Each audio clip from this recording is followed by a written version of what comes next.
Why do we gather today when it would be so much easier to do something else with our precious time? We gather to ground ourselves in personal spiritual practice and communal worship that grows our capacity for wonder and spiritual deepening. We gather to know each other in all of our fullness and create an ever-widening circle of belonging for all people. Welcome, welcome all to Unity Church Unitarian. We hope that you find Unity Church to be a place that helps you to find and keep your balance, and a community that inspires you to lead a life of integrity and service and joy. Whoever you are, wherever you're from, whether you are here in person or watching us online, your gifts and your wounds are welcome here. I'm Reverend Kathleen Rollens, Interim Senior Minister at Unity, and sharing today's service with Worship Associate Betsy Hearn and our guest minister, the Reverend Dr. Andrea Johnson. Andrea is a community-affiliated minister with First Universalist Church in Minneapolis and was an intern here at Unity Church. Yay for interns. Yeah, done good. She was here 2017-2018, and she recently completed her doctoral thesis on a distinctly Unitarian Universalist theology of liberation aimed at dismantling white supremacy. So welcome, welcome so much, Reverend Andrea, and we look forward to today's sermon. So I'm going to invite you now to enter into a time of worship with the pealing of our bell, which calls us to be fully present to this hour.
Inside you know, inside you understand, inside you know it's yours to finally set right.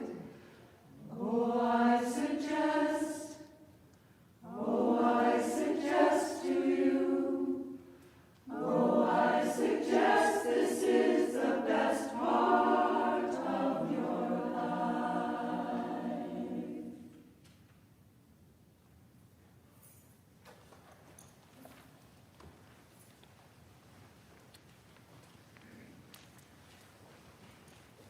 Into this hour, we bring our hunger for awakening. We bring compassionate hearts and a will toward justice. Into this community, we bring the courage to walk on after hard losses. Into this home, we bring our joy and gratitude for ordinary blessings. By our gathering, we bless this space. In its shelter, we know ourselves blessed. As Nora Oakes, our chalice lighter, kindles the chalice flame, please join me in speaking these words.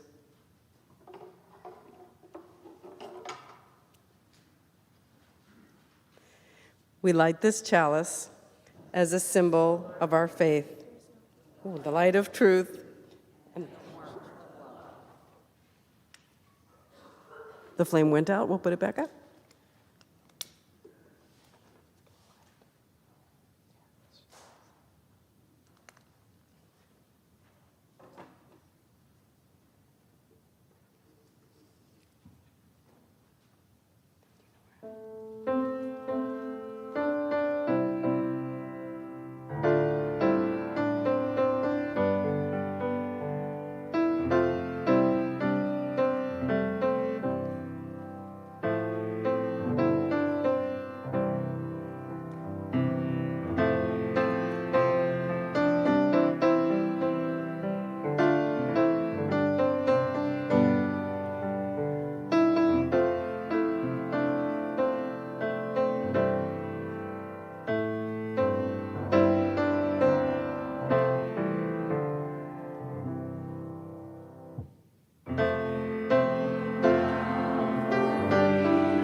Will you please join me now for our responsive reading, number 577? It is possible to live in peace.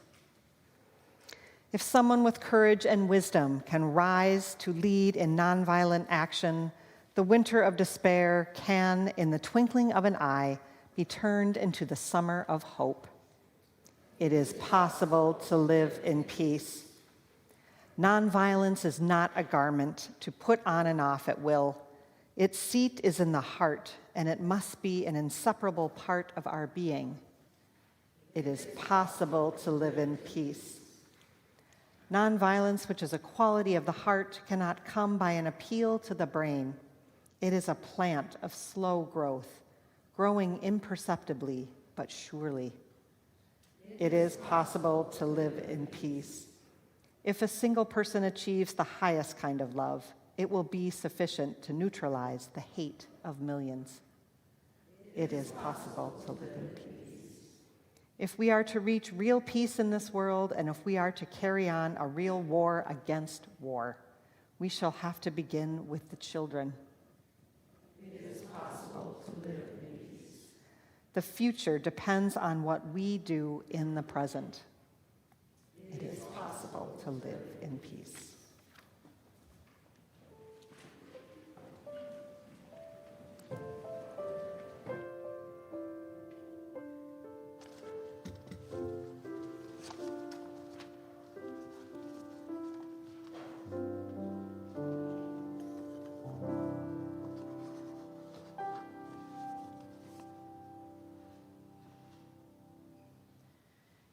Each time we gather for worship, we set aside a moment to expand the caring ministry of this congregation, and we take a moment to settle ourselves, to pause, to breathe, and to enter a time of meditation, reflection, or prayer, as is your practice, with the sounding of this bell.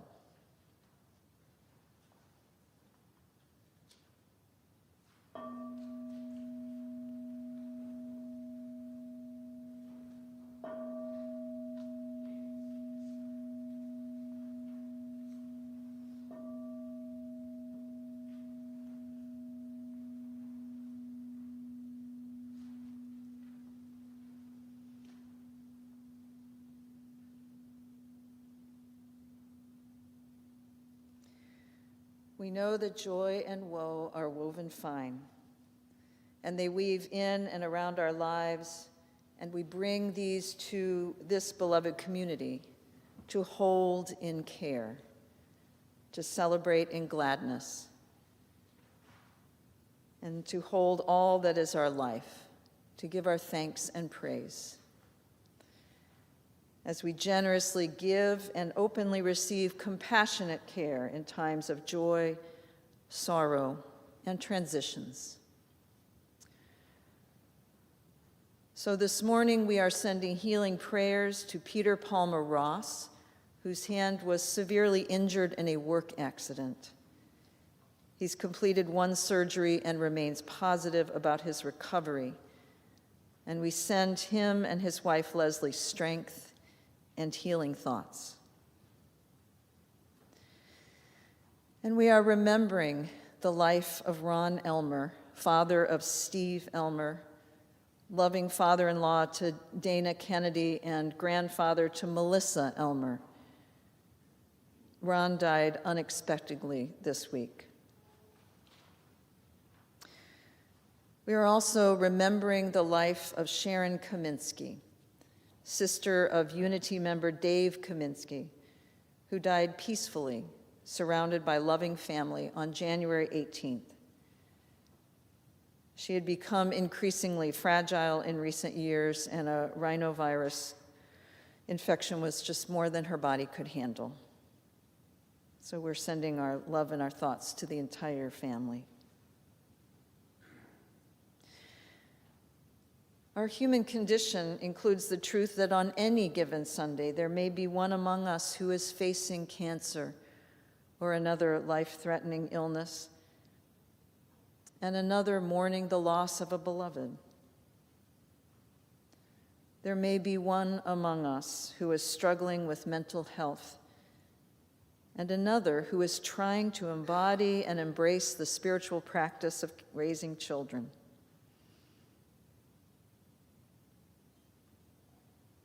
There is one among us who is worried right now about making ends meet, and another who is concerned about a loved one in prison. There may be one among us who has been wounded and who has wounded others by their addiction, and another who is celebrating another day, week, month, year of recovery. There may be one among us who is facing their final days, and we support them in this time of transition, a time that requires curiosity and courage and honesty. So we hold in care all these and more as we pray for the peoples of this courageous congregation, and as together we live into our longing to embody and help build beloved community. I invite you now to speak aloud or hold in the silent sanctuary of your hearts the names of those that you would like for us to hold in care.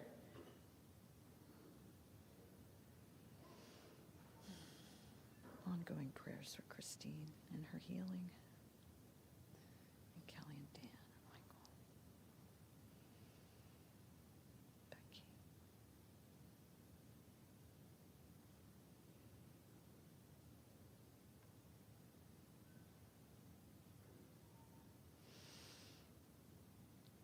Pray with me now. Holy One, source of radiance and reason, source of art and inspiration, be with us now. For we need the silence to nurture us as we attempt to hold the world's joys and woes in our hearts. For somewhere in Gaza today, an infant is pulled from the rubble, and her cries of survival are joined by shouts of joy. And somewhere in Yemen, a mother watches her son prepare for war, knowing he may not return. And in Lviv, Ukraine, an artist is painting a canvas full of heartbreak. And in Haiti, a cellist is teaching a student how to hold their bow. Somewhere in Texas, a young woman contemplates an abortion, and a trans man wonders if he should leave his home state forever.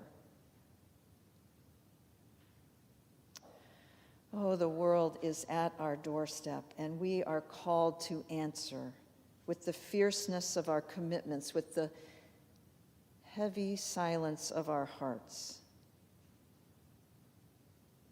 and with the hope that all of these and so much more can be held and healed into the mystery that calls us to greater acts of integrity and service.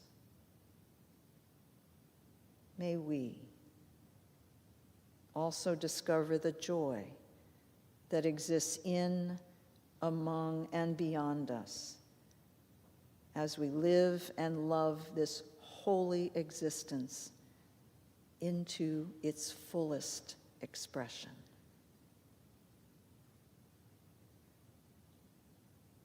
We pause now as we sit together in a time of silence, knowing that it is in silence where our deepest values may be revealed.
Where do we go from here?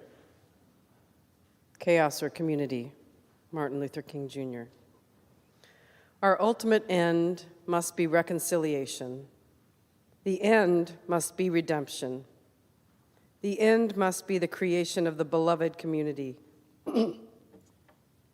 We have before us the glorious opportunity to inject a new dimension of love into the veins of our civilization. The type of love that I stress here is not eros, a sort of aesthetic or romantic love, not philia, a sort of reciprocal love between personal friends, but it is agape, which is understanding goodwill for all men. It is an overflowing love which seeks nothing in return. It does not begin by discriminating between worthy and unworthy people. It begins by loving others for their sakes and makes no distinction between a friend and enemy. It is directed toward both. It is this type of spirit and this type of love that can transform opposers into friends. It is love seeking to preserve and create community. It is the love of God working in the lives of people. This is the love that may well be the salvation of our civilization.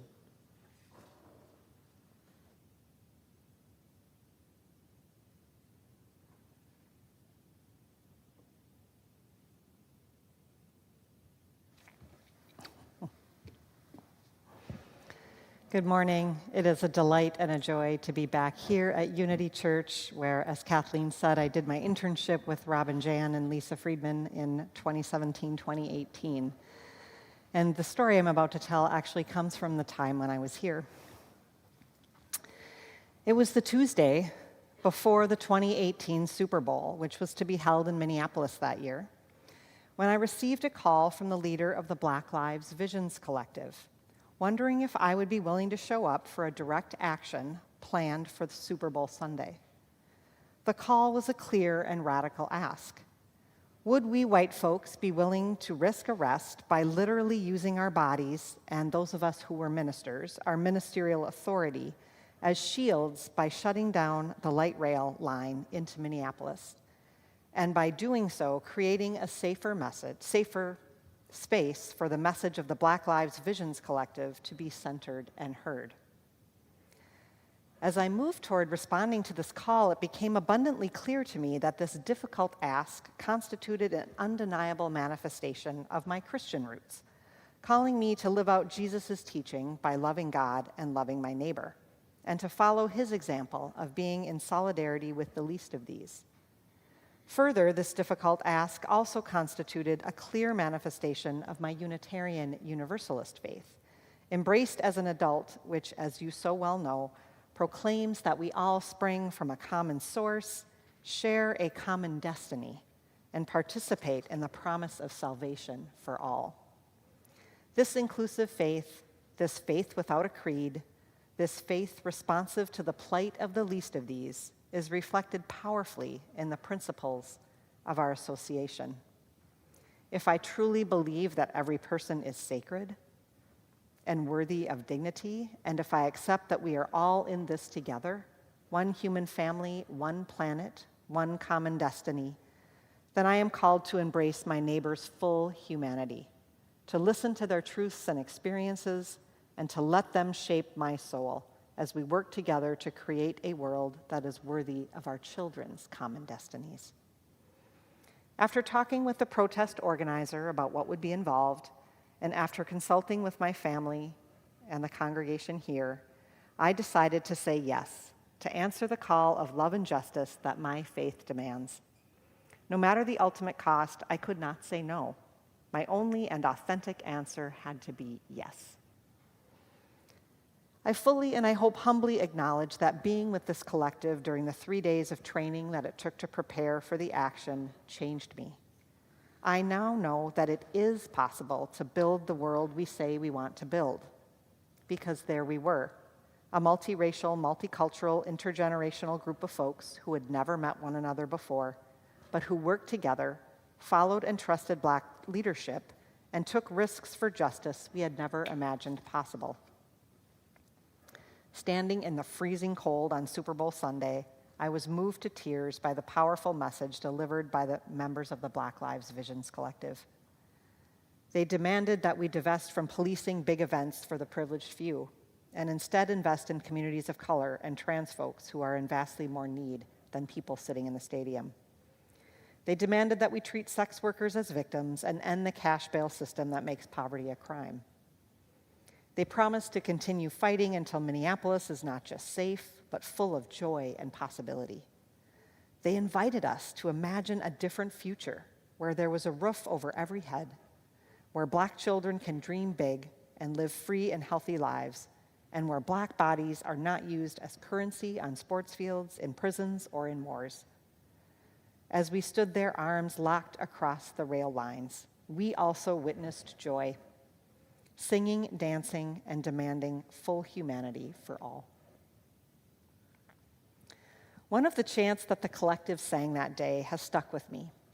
It goes like this: "It's a duty to avenge the suffering of our ancestors, earn the respect of future generations, and be willing to be transformed in the service of this work." As I witnessed their fierce and joyful resistance, I chanted with them in my heart. You colonized our home and we always resisted. You put us in chains and we always resisted. You exploited our labor and we always resisted. You took Philando, Marcus, and Jamar from us and we always resisted. Following this powerful experience of collaborative direct action, as a Unitarian Universalist, I was left with facing some difficult questions. How might we honor the courage of our ancestors and be worthy inheritors of our faith? How might we also boldly pass this faith to a new generation? Since I am a theologian at heart today, I want to focus specifically on the theological heritage of our faith that may offer fruitful and life-giving resources for responding to such daunting questions. By theology, I mean something beyond meditating on our smallness in the scheme of things, and more encompassing than the classic definition of theology as simply God talk. Specifically, as a Unitarian Universalist theologian, in my view, theology constitutes critical and creative reflection on the basic principles of Unitarian Universalism. Principles that are not dogmas and doctrines, but rather diverse teachings, paths, traditions, as well as the multiple sources on which they draw. As you know, these teachings can vary widely. Some are theistic, some are humanistic, some even atheistic. Ultimately, though, theology helps ask questions about what is true and untrue, what is right or wrong, what is beautiful or ugly, what is life-giving or death-dealing. Furthermore, rooted in the liberal theological tradition, our Unitarian Universalist theology should help us articulate a sense of meaning and ethical orientation, helping us envision the world we so long to bring into being. Thus, our justice work, in particular, should be grounded in our theology, our spiritual practice, and our rituals. So a critical question for those of us engaged in rigorous theological reflection becomes, how does our theological heritage inform our racial justice work? Early Unitarians, in the name of Scripture and reason, rejected the Trinity in favor of the unity or oneness of God, a unity that offers profound connection to divinity. The Reverend William Ellery Channing believed that every person carries a seed of goodness, a divine spark. In his Likeness to God sermon preached in 1828, he says, quote, "The idea of God sublime is the idea of our own spiritual nature, purified and enlarged to infinity. In ourselves are the elements of divinity. God, then, does not sustain a figurative resemblance to man. It is the resemblance of a parent to a child, the likeness of a kindred nature," end quote. In this passage, I believe Channing affirms that all of us are worthy because we belong to something greater than ourselves that connects us to one another. You can choose to call this God, Buddha nature, the interconnected web, or simply love. Martin Luther King Jr. drew on this inherent understanding of the worth and dignity of all and called this the network of mutuality, tied together with one destiny. This theological truth contends that at the very heart of our lives abides a transforming and sustaining love. It is inherent in me and you. This love demands to be made manifest here on earth, and it links us together in an inextricable network of beauty, pain, and hope. In my own theologizing, I name God as the interdependent web of existence, which calls me to love my neighbor as myself. Bernard Loomer, a Unitarian theologian writing in the late 70s, describes beautifully how love works in the interconnected web of life. He says, we love because we are interdependent, because we enter into each other's lives. Love does not create our essential interrelatedness. Love is an acknowledgement of it. We love because we are bound to each other, because we live and are fulfilled in, with, and through each other. We love because a failure to love is a denial of the other, ourselves, and our relatedness. It results in a diminution of all of us, including God. I take deeply to heart Loomer's affirmation that love is not something that creates interconnectedness. Love is our acknowledgement of it. Love is the acknowledgement of the oneness that we share with our neighbor and the earth. Love is a commitment to expand the depth of our souls, to include everything and everyone. In its ultimate form, love is divine. The commitment to open ourselves to all that is present in our lives and our world, as well as all that is past and all that is possible. Participating in the Super Bowl protest, opening myself up to the grief and anguish, and yes, joy, of my Black brothers and sisters was incredibly painful. But to turn away from loving my neighbor would have meant denying their lived experience, as well as our interrelatedness. Both our Unitarian and Universalist ancestors recognized that whatever we do or don't believe about God, love makes a profound claim on our lives. So American Universalism, like its spiritual sister American Unitarianism, began as a radical and optimistic Christian heresy in response to the grim doctrines of the 18th century Calvinistic Puritanism. In direct contradiction to Puritanism's gloomy gospel of retribution, the early Universalists boldly proclaimed that the essential qualities of God are not wrath, disgust, and judgment, but goodness, mercy, and love. Our Universalist ancestors believed in the simple yet radical idea that God's love was so big and all-encompassing that no one would be left out. No one would be consigned to eternal damnation. In place of Calvinism's doctrine of predestination, Universalists held to the radical idea that all human beings share a common destiny.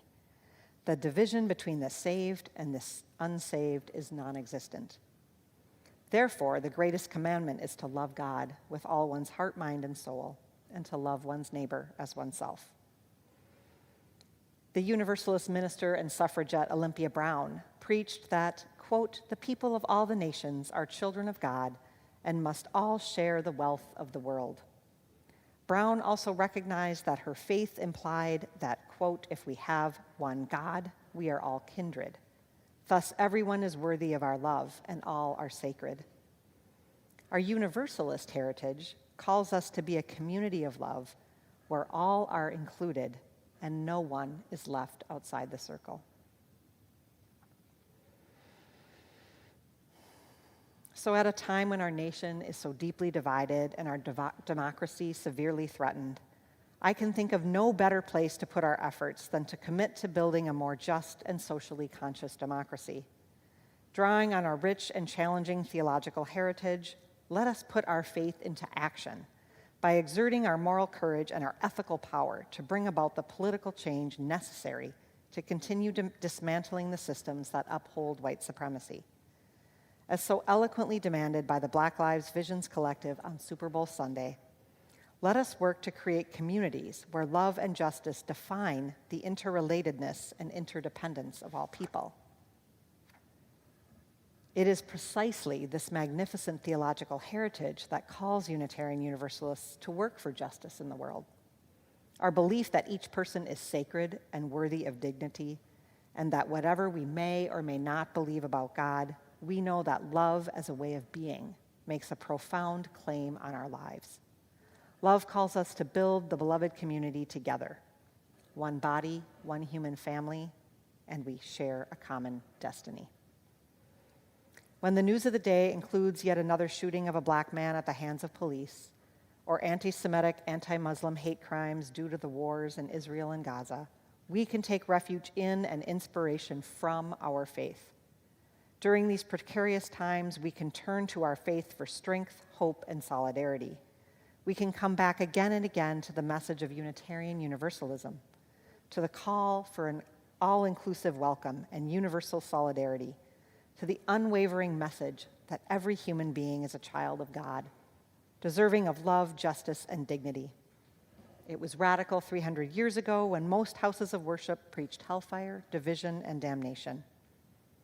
And it is still radical today when we dare to proclaim that there are no other people's children, no other people's fate. Our lives are more deeply interconnected and intertwined than we may ever know.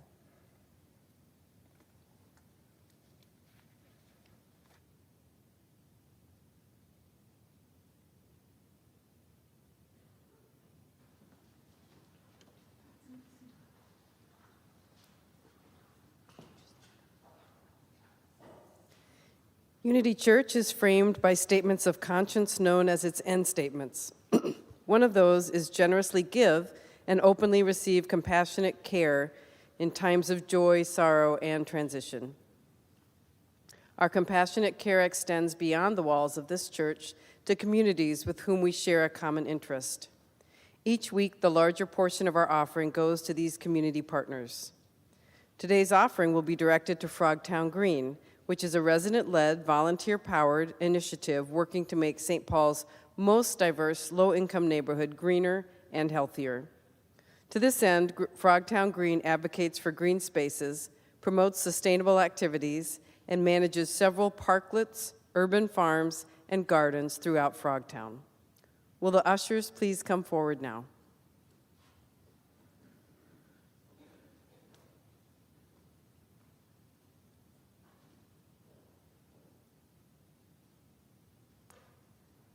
May the work of our hands and the generosity of our hearts be given in gratitude this day. Let the offering now be taken.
We hope that you found rich meaning in today's service and a message that you can carry with you into the week ahead. There's some events happening after today's service and in the upcoming weeks that we want you to know about. Finding Yourself at Unity held every week, and today's session will be a Q&A with Reverend Kathleen Rollens. It's at 10:15 upstairs in the Gannett Room, which is on the second floor, Holly Street side of the building. This week at Wellspring Wednesday, we hope you will join Unity's Indigenous Justice Team to learn about the American Indian Recovery Act, a proposed Minnesota state bill intended to generate $25 to $40 million annually for Native programs in the state. Representatives from the Coalition to Dismantle the Doctrine of Discovery and the Twin Cities Repair Community will present on the legislation. Unity's annual fundraiser team has been hard at work planning this year's auction event, Funding Our Future, scheduled for Saturday, March 2nd. For the next few weeks, we'll ask everyone to donate to the auction to help the congregation reach our $40,000 goal. You can find all the details, including other ways to help make the event a success, on the church's website.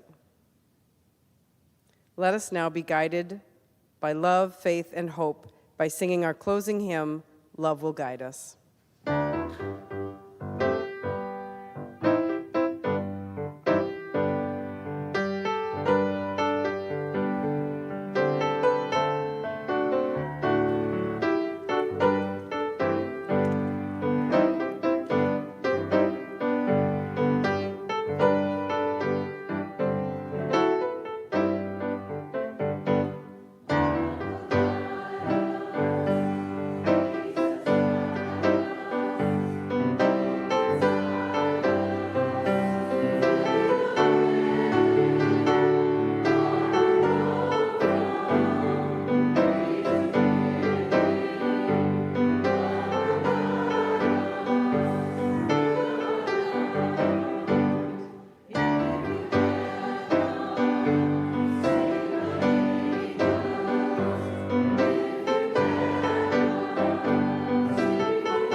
May we be emboldened by our Unitarian Universalist faith to build beloved community within and beyond these walls.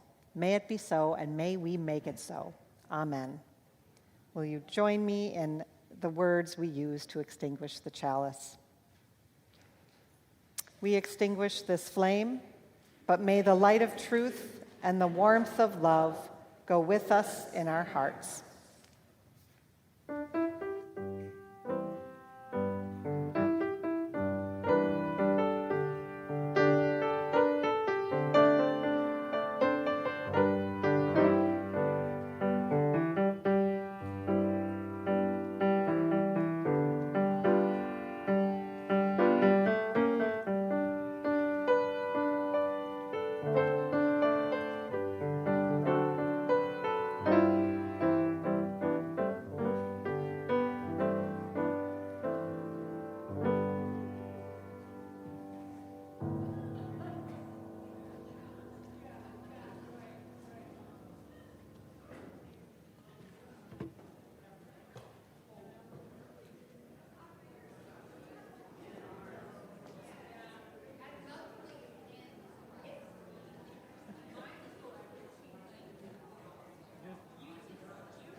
You ought to watch it. Oh, okay. All right, well, I'll see you upstairs.